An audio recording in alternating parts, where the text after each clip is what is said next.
मंगल जयता। नमो अरिहन्ताणं नमो सिद्धाणं नमो आयर्याणं नमो वज्रायाणं नमो लोये सर्वसाहुणं। मंगलं भगवान् वीरो मंगलं गौतमो गणी मंगलं कुन्दकुन्दाद्यो जैनधर्मोऽस्तु मंगलम्। सर्वमङ्गलमाङ्गल्यं सर्वकल्याणकारकं प्रधानं सर्वधर्माणां जैनं जयतु शासनम्। वन्दितु सर्वसिद्धे ध्रुवमचलमणोमवं पत्ते वोच्छामि समयपाहुड मृण्मूसुध केवलीभणितम्।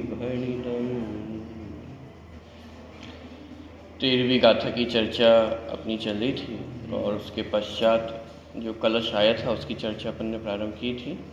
13वीं गाथा का एक बार अपन पाठ करते हैं और फिर जो कलश की चर्चा है उसको अपन आगे बढ़ाएंगे। पृष्ठ क्रमांक 142 पे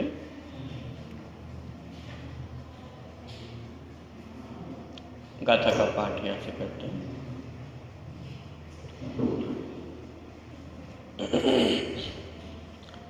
भूदर्थेणाभिगता जीवा जीवाय पुण्यपावं च आसव संवरणेचर बंधु मोक्षोय सम्मतम्।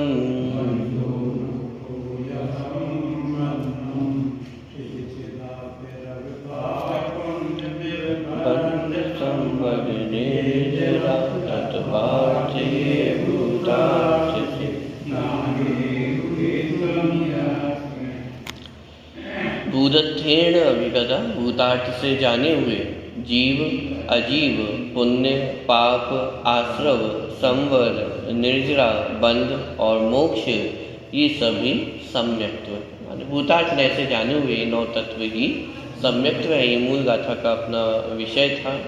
बहुत सारी चर्चा टीका में और अनुशीलन में हमने इसके संदर्भ में देखी। तत्वार्थ सूत्र से ग्रंथ से जो कंपैरिजन किया था वो भी अपन ने देखा था।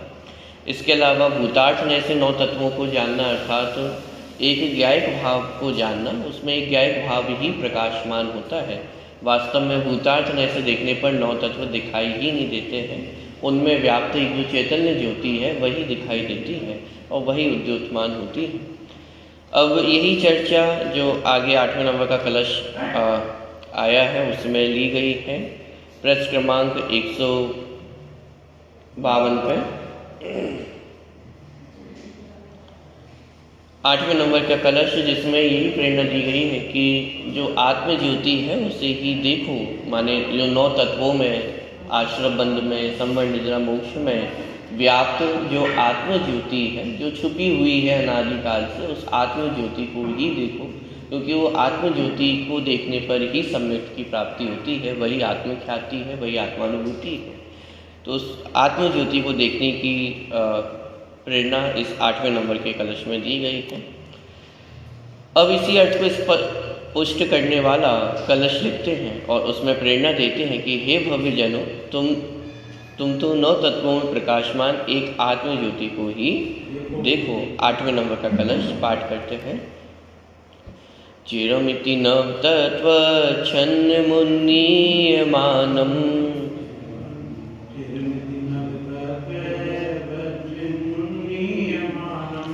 कनकमिव निमग्नं वर्णमाला कलापे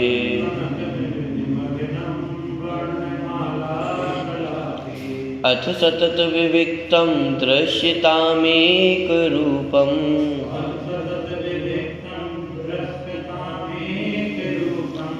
प्रतिपदमिदमात्मा ज्योतिरुद्योतमानम्।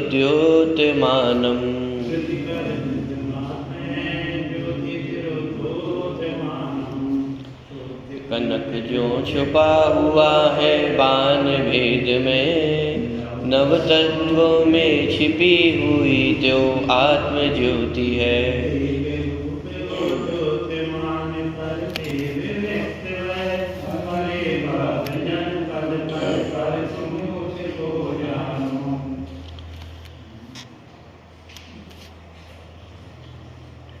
इस कलश की जो अंतिम पंक्ति है, आत्म ज्योति ही उद्योतमान, तो आत्म ज्योति ही और उसके ऊपर ही शब्द है दृश्यताम, कि आत्म ज्योति ही दृश्यताम, कि उस आत्म ज्योति को देखूं। अब वह आत्म ज्योति कैसी है?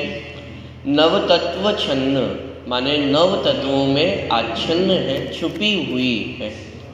नव तत्व माने जो अजीव, आश्रय, बंध, संवर, निद्रा, मोक्ष, पुण्य, पाप, अथवा अन्य शब्दों में कहें तो जो कषायों के मध्य आत्मज्योति छुपी हुई है, तो कषायों के मध्य में छुपी हुई है, और कषायों के पार जब हो जाएंगे यानी संवर, निद्रा, मोक्ष, उसमें भी विद्यमान एक आत्मज्योति ही है।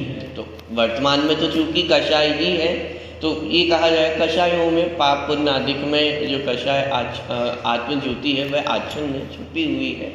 और यदि आश्रय बंध से रहित हो जाते हैं, संवर, निद्रा, मोक्ष की प्राप्ति हो जाती है, तब वहाँ पे अर्थ होगा कि जो संवर, निद्रा, मोक्ष में छुपी हुई आत्मज्योति है। लेकिन चूंकि ये प्रेरणा किसको दी जा रही है? सिद्ध भगवंतों को प्रेरणा दी जा रही है या संसारी जीवों को? कि हम सभी को ये प्रेरणा दी जा रही है। इसीलिए यहाँ पे कषायों में छुपी हुई जो आत्मज्योति है उसकी चर्चा की जाती है।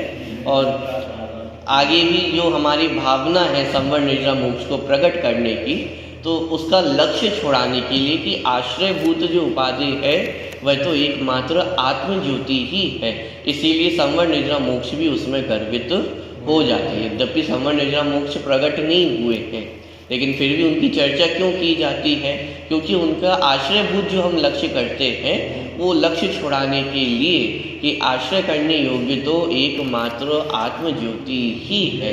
इसीलिए आश्रय बंध आदि से तो लक्ष्य हटाना ही है, लेकिन संवर, निद्रा, मोक्ष की तरफ से भी लक्ष्य हटाना है। क्योंकि जब तक इनको प्रकट करने की भी इच्छा विद्यमान रहेगी, तब तक आत्मज्योति की प्राप्ति नहीं होगी। अभी चर्चा में तो ये भी आएगा कि माने संवर, निद्रा, मोक्ष को प्रकट करने की इच्छा ये तो बहुत दूर की बात है, लेकिन आत्मा चैतन्य लक्षण है, इस प्रकार का विकल्प भी आत्मानुभूति में बाधक ही है। देखिए, तो आत्मज्योति ही दृश्यताम की उस आत्मज्योति को देखो, लेकिन वह आत्मज्योति कैसी है? नव तत्व छन्न, की नव तत्वों में छुपी हुई है। कब से छुपी हुई है?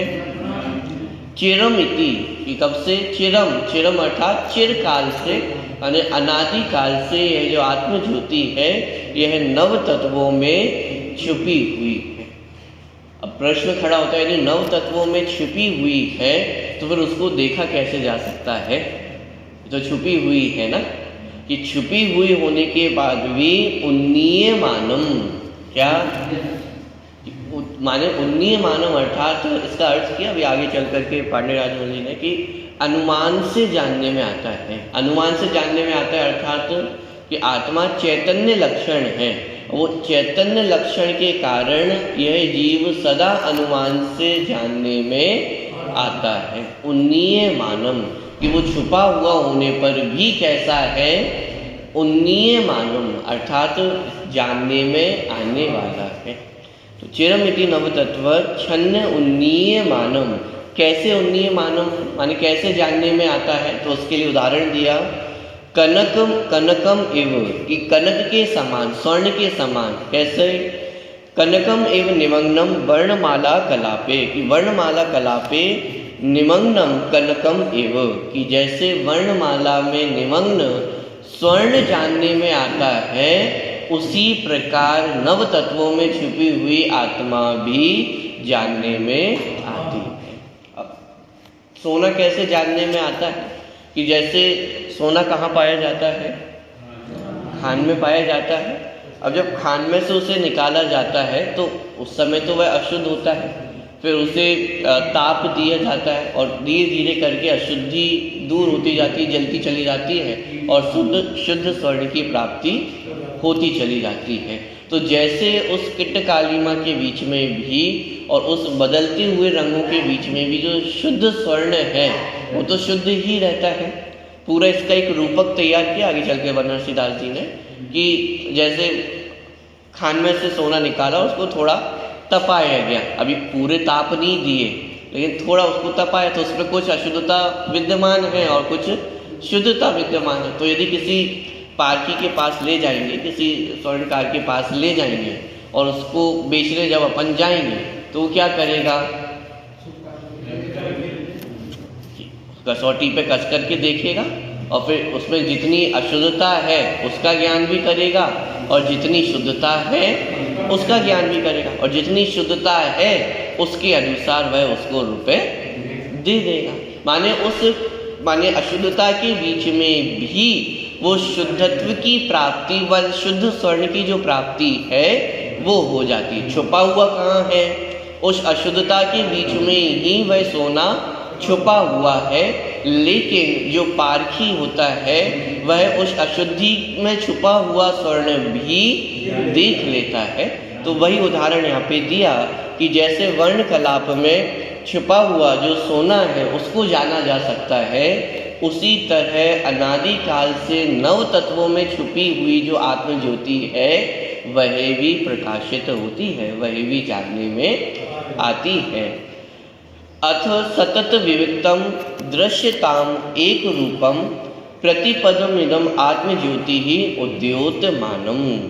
तो क्या करो कि प्रकाशमान तो हो रही, चैतन्य लक्षण से वह जो आत्मज्योति है वह सदा जानने में आ रही है। तो अब क्या किया जाए कि अथ सतत विविक्तम, कि क्या करें, विविक्तम अर्थात भेद करना, भेद विज्ञान करना, किसमें, कि नव तत्वों में और एक आत्म ज्योति में भेद विज्ञान करना। सतत विविक्तम, अथ सतत विविक्तम, और वह कहाँ भेद विज्ञान करना, प्रतिपदम इदम आत्म, अर्थात प्रतिपद, प्रतिपद माने पद पद पर, अब पद पद पर माने प्रति समय, अथवा दूसरा अर्थ पद का किया पर्याय। हर पर्याय में जो आत्म ज्योति है वह प्रकाशमान हो रही है। प्रत्येक पर्याय में जो आत्म ज्योति है वो उद्योतमान है। तो क्या करो, उस आत्म ज्योति को इन नौ तत्वों से विभक्त करो, अर्थात उसमें भेद विज्ञान करो। आगे चलकर के 36वीं गाथा में की टीका में या उसके आसपास की टीका में एक उदाहरण दिया जाएगा। अरे भेद विज्ञान के लिए उदाहरण दिया, भावक भावों से भेद विज्ञान करने के लिए श्रीखंड का उदाहरण दिया। जैसे श्रीखंड में कैसे बनता है, श्रीखंड दही और उसमें शक्कर मिला दी जाती है तो दोनों का स्वाद आता है, उसमें मिठास भी आती है और खट्टेपन का स्वाद भी आता है। तो जैसे श्रीखंड में यदि भेद विज्ञान किया जाए तो भेद विज्ञान के द्वारा शक्कर को अलग जाना जा सकता है और जो दही है उसको अलग जाना जा सकता है। कैसे, स्वाद भेद के कारण। जिस समय श्रीखंड का स्वाद लेते हैं उस समय मिठास का स्वाद भी आता है और वो दही की जो खटास है उसका स्वाद भी आता है। तो इस स्वाद भेद के कारण श्रीखंड में एक रूप होती हुई शक्कर और दही दोनों अंतर है, एक मिठास है और एक खटास है। तो और दोनों वर्तमान में कैसी दिखाई दे रही है, एक मेक होती हुई दिखाई दे रही है, एक रूप होता हुआ दिखाई दे रहा है। उस एक मेक होते हुए दिखाई देने पर भी स्वाद भेद से दोनों में अंतर जाना जा सकता है, दोनों में अंतर किया जा सकता है। ऐसे ही अनादि काल से ये नौ तत्व और एक चैतन्य ज्योति कैसे दिखाई दे रहे हैं, एक मेक दिखाई दे रहे हैं। उसी को कहा कि अनादि काल से आत्म ज्योति नौ तत्वों में छुपी हुई है। छुपी हुई है मतलब उस रूप ही हमें दिखाई देती है। उस रूप दिखाई देने पर भी कैसी है, उन्नीयमान है, और उन्नीयमान होने के कारण सतत विविक्तम की सदा उसमें भेद विज्ञान करो, क्योंकि हर प्रतिपद माने हर पर्याय में वह आत्म ज्योति स्पष्ट भिन्न प्रकाशित होती है। पूजन की पंक्ति अपन पढ़ते हैं, ज्ञान की प्रतिपल उठे तरंग झांकता उसमें आत्म राम, कि हर समय ज्ञान की प्रतिपल तरंगें उठ रही हैं, और उस हर तरंग में कौन झांक रहा है? आत्म राम झांक रहा है। तो अब करना क्या है कि उस आत्म राम को दृश्यताम, कि उसको देखना भर है। ये तो पूरी ऑटोमेटिक प्रक्रिया चल ही रही है। हर ज्ञान हर पर्याय में वो जो आत्म राम है वह प्रतिपल उस पर्याय में झांक रहा है। झांक रहा है मतलब हर समय वह आत्मा ज्ञान का विषय बन ही रहा है, प्रकाशित है, उद्योतमान है। इसलिए यहाँ पे लिखा भी कि वह आत्म ज्योति कैसी है? उद्योतमान है। माने ऐसे ऊपर लिखा उन्नीयमान और नीचे लिख रहे हैं उद्योतमान ज्योति है, माने प्रत्यक्ष ज्ञान का विषय बने ऐसी जलती हुई ज्योति है। ज्योति मतलब कि जो जलती हुई है, दीपक में जो ज्योति है वह जलती हुई प्रकाशमान ज्योति है, तो उसे देखा जा सकता। यदि दीपक बुझा हुआ हो तो कदाचित उसे ढूंढना संभव नहीं। जैसे गुप्त एकदम अंधेरा हो जाए इस कमरे में और दीपक रखा भी हुआ है लेकिन जल नहीं रहा है, तो दीपक को ढूंढना कठिन हो जाएगा, मुश्किल हो जाएगा, कदाचित ना भी ढूंढ पाए। लेकिन यहाँ तो ये कहा जा रहा है कि वह जो आत्म ज्योति है वह कैसी है? सदा उद्योतमान है, माने सदा प्रकाशित है। कितना भी अंधकार हो लेकिन वह आत्म ज्योति कैसी है? सदा प्रकाशित है, और सदा प्रकाशित होने के कारण उसे हमेशा देखा जा सकता है। इसी को यहाँ पे कहा कि वह जो आत्म ज्योति है वह सदा प्रतिपद अर्थात हर पर्याय में प्रतिपल वो जानने में आ रही है। और ऐसी आत्म ज्योति को क्या करो? दृश्यताम अर्थात देखो। तो अथ सतत विविक्तम की उस आत्म ज्योति को नव तत्वों से विभक्त अर्थात भिन्न करके भेद विज्ञान करके प्रतिपदम अर्थात प्रतिपल अर्थात प्रतिपर्याय में पर्याय पर्याय मात्र में इदम आत्म ज्योति उद्योतमानम, यह जो आत्म ज्योति है वह उद्योतमान है, प्रकाशित है। और ऐसी आत्म ज्योति को दृश्यताम, कि ऐसी आत्म ज्योति को देखो। और वह आत्म ज्योति कैसी है? एक रूपम, दृश्यताम एक रूपम। एक रूपम अर्थात एक रूप है। एक रूप क्यों कहा जा रहा है? क्योंकि अनादिकाल से जो आत्म ज्योति वो 9 तत्व रूप से परिणमित होती हुई हमें दिखाई दे रही है। अजीब रूप से, आश्रमबंध रूप से, संवर निद्रा मोक्ष रूप से, पुण्य पाप रूप से, तो उस रूप परिणमित होती हुई दिखाई दे रही है, उस रूप होती हुई दिखाई दे रही है। तो उस आत्म ज्योति के अनेक रूप दिखाई दे रहे हैं। अथवा दूसरे प्रकार से देखें तो कषाय रूप से परिणमित होती हुई दिखाई दे रही है। और एक एक कषाय के कितने रूप हैं? अनेक रूप है। पहले चर्चा की थी विश्व रूप, कि ये जो आत्म ज्योति है, ये जो आत्मा है वह कैसा दिखाई देता है? विश्व रूप दिखाई देता है। क्यों? क्योंकि नाना प्रकार की कषाय चक्र है, और नाना प्रकार के कषाय चक्रों के कारण ये जो आत्मा है अनेक रूप दिखाई देता है। अब अनेक रूप दिखाई देता है तो फिर आत्मा को कैसे ढूंढा जाए? तो इसलिए यहाँ पे कहा कि आत्मा कैसा है? एक रूप ही है। अनेक रूप होता हुआ दिखाई देता है, लेकिन अनेक रूप होता हुआ दिखाई देने पर भी जो आत्म ज्योति है वह अपने एकत्व को कभी भी छोड़ती नहीं है। जैसे जब सोने को तपाया जाता है तो उसके भी अलग अलग प्रकार के रंग दिखाई देते हैं। एकदम जो अपने पीलेपन को होता है वैसे प्राप्त नहीं होता। धीरे धीरे उसको तपाया जाता है तो धीरे धीरे उसके रंग बदलते जाते हैं, कलर बदलता जाता है, और तब जाकर के 16 वान जब ताप दिया जाता है तब जाकर के वो पूर्ण शुद्धता को प्राप्त होता है। लेकिन उससे पहले जब उसके नाना प्रकार के रंग हो रहे हैं, कभी हरा देखने में आ रहा है, स्टार्टिंग में तो एकदम किट कालीमय है, काला ही दिखाई दे रहा है, धीरे धीरे करते करते उस रंग तक पहुंच रहे हैं। तो जहाँ ये अनेकता दिखाई दे रही है, विविधता दिखाई दे रही है, उस समय भी स्वर्ण कितने रूप है?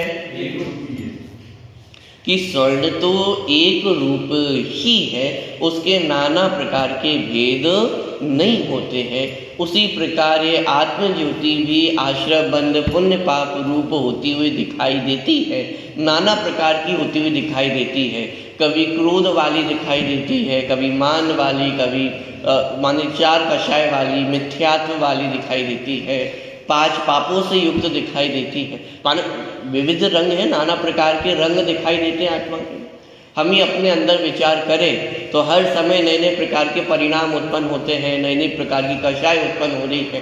तो ये विविधता दिखाई दे रही, नाना प्रकार का आत्मा दिखाई दे रहा है। हम स्वयं का ही विचार करें तो आज से 10 वर्ष पहले कैसे थे और अब कैसे हो गए, तो कितनी विविधता दिखाई देती है।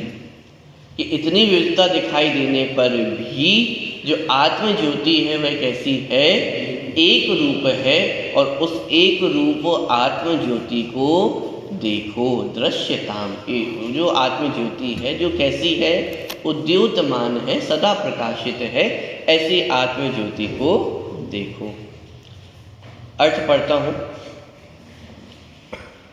जिस प्रकार वर्णों के समूह में छिपे हुए एकाकार स्वर्ण को बाहर निकालते हैं, बाहर निकालते हैं मतलब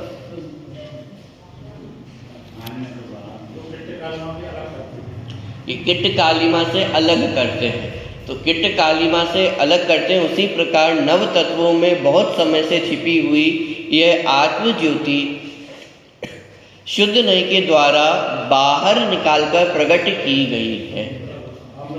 सोने को तो हमने किट कालिमा से निकाल के बाहर कर दिया, अभी आत्म ज्योति को कैसे बाहर करें?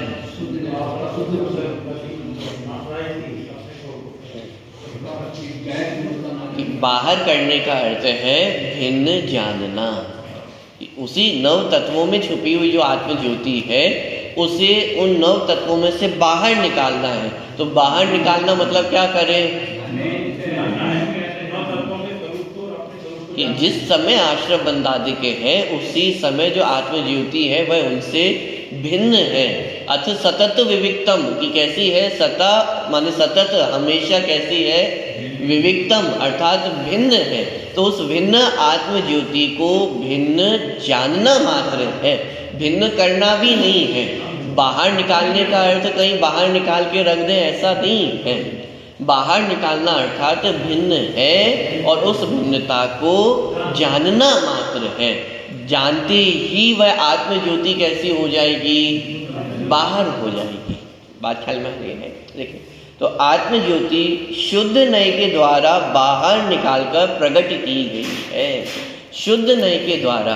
अब वो बाहर निकालने का कार्य कैसे होगा? कि शुद्ध नय से देखेंगे तो वह आत्म ज्योति हमें स्पष्ट भिन्न दिखाई देगी। जैसे एक्सरे का उदाहरण दिया था कि एक्सरे में जैसे हड्डी हड्डी दिखाई देती है, तो एक्सरे की मशीन क्या करती है? खून, हड्डी, खून, मांस आदि को सबको बाहर निकाल के रख देती होगी, या उसमें से हड्डी को बाहर निकाल के रख देती है। ये कुछ भी नहीं किया है, सब वैसा का वैसा ही है। लेकिन वैसा का वैसा होने पर भी वो एक्सरे हड्डी को देख लेती है।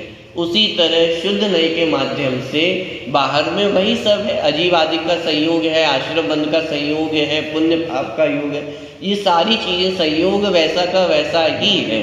उस संयोग के बीच में भी शुद्ध नय की दृष्टि क्या करती है?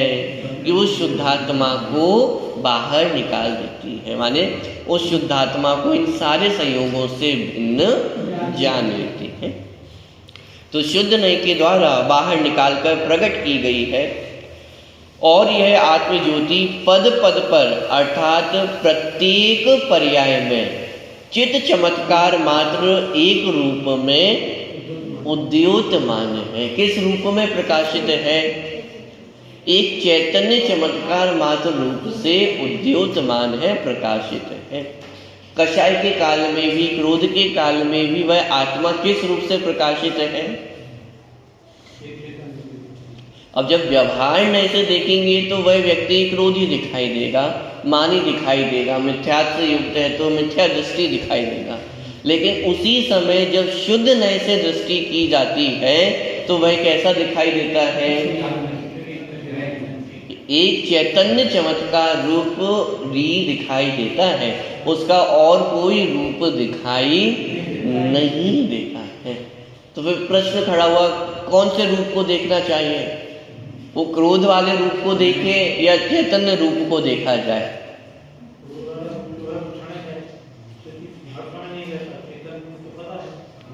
क्षणिक है लेकिन उस समय तो विद्यमान है ना। तो प्रश्न खड़ा हुआ कि भाई किस रूप को देखें, कि है तो दोनों ही विद्यमान। आगे अभी टीका पांडे राजमल जी टीका उन्होंने कलश टीका की, उसमें इस अर्थ को भी उन्होंने खोला कि जो अशुद्धता दिखाई दे रही है, जो संयोग दिखाई दे रहा है, वो भी विद्यमान है, वो भी सत्यार्थ है। तो फिर किसको देखा जाए? ये प्रयोजन क्या है हमारा? कि पहले प्रयोजन हमारा नक्की होना चाहिए कि हमारा प्रयोजन क्या है। ये प्रयोजन सुखी होना है, प्रयोजन सम्यक की प्राप्ति करना है। ये हमने अपने प्रयोजन की लिस्ट बना ली कि ये हमारा प्रयोजन है। यदि एक शब्द में कहे तो सुखी होना ये हमारा प्रयोजन है। अब इस प्रयोजन की यदि प्राप्ति करना चाहते हो, इस प्रयोजन को पूरा करना चाहते हो, तो अशुद्धता की ओर दृष्टि ना दे करके किस ओर दृष्टि दो? कि शुद्धात्मा की दृष्टि कर।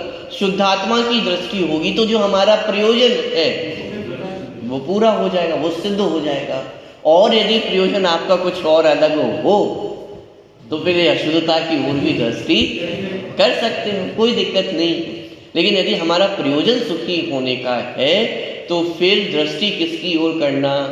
कि वो शुद्धात्मा की ओर ही दृष्टि करना, क्योंकि शुद्धात्मा के लक्ष्य से ही उस सुख की प्राप्ति हो सकती है। उसी में एक रूपता हमें दिखाई देगी। यदि व्यवहार नैक से इन भेदों को देखने जाएंगे तो उसमें नाना प्रकार के भेद दिखाई देंगे।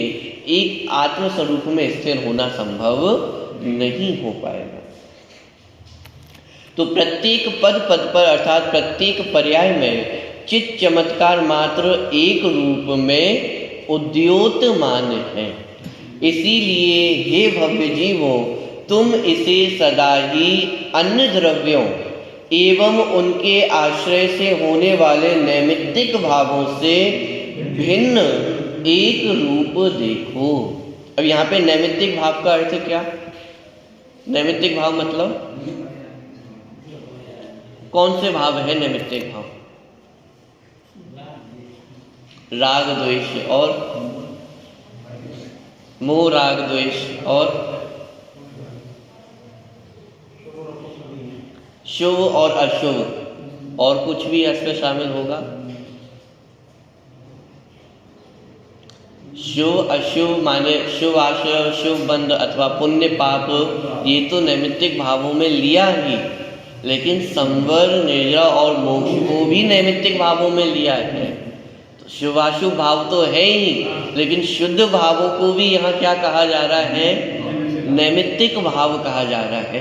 क्योंकि टीका में अपन ने चर्चा देखी थी, कर्मों जो जीव के परिणाम है उन्हें नैमित्तिक भाव कहा था, और कर्मों के कारण कर्मों को निमित्त कहा था। अब कर्म का आश्रम हो, कर्मों में बंध हो अथवा कर्मों में संवर, निद्रा, मोक्ष हो, उसे निमित्त कहा, और जीव में होने वाले परिणामों को नैमित्तिक भाव कहा था। तो जैसे कर्मों का आश्रम हुआ तो उसके निमित्त से जीवों में जो मोह राग द्वेष की उत्पत्ति हुई उसे हमने आश्रम कहा। तो जीव कर्मों का आना ये निमित्त, और जीव में उन भावों की उत्पत्ति होना ये नैमित्तिक भाव। ऐसे ही बंध में भी कर्मों का बंधन होना, यहाँ जीव के वैसे परिणाम होना, तो वो जीव के परिणाम नैमित्तिक भाव। जैसे आश्रम बंध में हमने ये समझा है, जैसे पुण्य पाप में पुण्य कर्म का उदय हुआ और यहाँ जीव के वैसे परिणाम हुए, तो पुण्य कर्म का निमित्त और यहाँ पे जीव के परिणाम ये नैमित्तिक भाव। अब ऐसे ही संवर, निद्रा, मोक्ष में भी आखिर हो तो कर्मों में परिणमन रहा है ना, कर्मों का आना रुकना, कर्मों का झरना और पूर्ण कर्मों से अबंध रूप दशा को प्राप्त होना, तो ये कर्मों का निमित्त, और उस निमित्त से जीव के होने वाले नैमित्तिक परिणाम संवर, निद्रा और मोक्ष। इस अपेक्षा से मोक्ष को भी जीव का नैमित्तिक भाव कहा। कर्म के अभाव में उत्पन्न होने वाला परिणाम है, इसलिए उसे भी क्या कहा? नैमित्तिक भाव। और ये अपनी पूरी चर्चा अपन टीका में पढ़ के पहले आ चुके हैं। तो माने इन 9 तत्वों को ही क्या कहा जा रहा है, ये सभी कैसे हैं, नैमित्तिक भाव है। और शुद्ध नय से क्या करना कि अन्य द्रव्य एवं उनके आश्रय से होने वाले नैमित्तिक भावों से भिन्न एक रूप देखो। कैसा देखना है, आश्रम रूप देखना है या चैतन्य मात्र देखना है, संवर निद्रा रूप देखना है या चैतन्य मात्र देखना है। इसका नाम है एक रूप देखना। किसी भी पर्याय में हो, किसी भी अवस्था में हो, प्रतिपद यानी किसी भी पर्याय में हो, आबाल गोपाल सुलभ सबको चिन्मय अभिराम, यानी चाहे आबाल हो गोपाल हो। आबाल गोपाल कह करके मात्र बालक वृद्धि नहीं, आबाल मतलब बालक, तो बालक माने बाल बुद्धि, माने अज्ञानी से लेकर के गोपाल माने बुद्धिमान बुद्धिजीवी तक, चाहे ज्ञानी हो अज्ञानी हो, चाहे ज्ञानी हो, चाहे बालक हो, चाहे वृद्ध हो, किसी भी पर्याय में हो, उस समय जो आत्म ज्योति है वह तो सदा एक रूप ही है, माने उसमें कुछ भी घटबढ़ होता नहीं है। तो उस एक रूप रहने वाली आत्म ज्योति को यदि देखा जाए तो यह जीव निश्चित रूप से उस आत्म ज्योति को प्राप्त होता है। अब इसी की थोड़ा विस्तार आगे अनुशीलन में किया गया है और उसी सेम अर्थ को बनारसी दास जी ने अपने छंद में भी पिरोया है, उसकी चर्चा अपन देखते हैं। खान में पड़ा हुआ स्वर्ण अपनी आरंभिक अवस्था से ही अनेक अन्य पदार्थों से मिला हुआ रहता है। जब उसे बाहर निकालकर अग्नि में तपाकर शुद्ध करते हैं तो अशुद्धता के जलने से अग्नि की लौ में स्वर्ण के हरे पीले अनेक रंग दिखाई देते हैं, तथापि वह कहलाता तो स्वर्ण ही है। भले ही वह स्वर्ण कहलाए, तथापि स्वर्ण का पारखी सराफ उसका मूल्य उतना ही देता है कि जितना उसमें शुद्ध स्वर्ण है। अब पूरा स्वर्ण का एक ढेला लेकर के गया तो कहलाता तो पूरा ही स्वर्ण है, लेकिन क्या पूरा स्वर्ण है? उसमें कुछ अशुद्धता भी विद्यमान है। तो जितनी अशुद्धता है तो जो सराफ है, जो पारखी है, वह उस अशुद्धता को भी जान लेता है और जितनी शुद्धता है उसको भी जान लेता है। उस अशुद्ध स्वर्ण को कसौटी पर कसकर सराफ यह जान लेता है कि इसमें अशुद्धता कितनी है और क्या है, तथा शुद्धता कितनी है और क्या है। अशुद्धता की उपेक्षा कर शुद्धता की कीमत देकर उसे प्राप्त कर लेता है। अब ये महत्वपूर्ण है। यदि उसमें अशुद्धता का ही लक्ष्य करे तो स्वर्ण की प्राप्ति हो पाएगी क्या? समस्या ये है कि अशुद्धता उसमें मिली हुई है और यदि अशुद्धता पे ही लक्ष्य करेगा तो अशुद्धता का लक्ष्य करने पर उस शुद्धता की प्राप्ति भी नहीं होगी। पॉइंट पकड़ में आ रहा है? यदि अशुद्धता पे लक्ष्य रहेगा तो शुद्ध स्वर्ण की प्राप्ति भी संभव नहीं होगी। ये समस्या है अशुद्धता पे लक्ष्य करने का। जैसे कोई पूछे कि भाई 9 तत्व है तो 9 तत्वों पे लक्ष्य करे तो समस्या क्या है? ये आश्रम बंद भी तो है ही ना। जैसे वो शुद्ध स्वर्ण के साथ वो सोना भी है ही ना साथ में।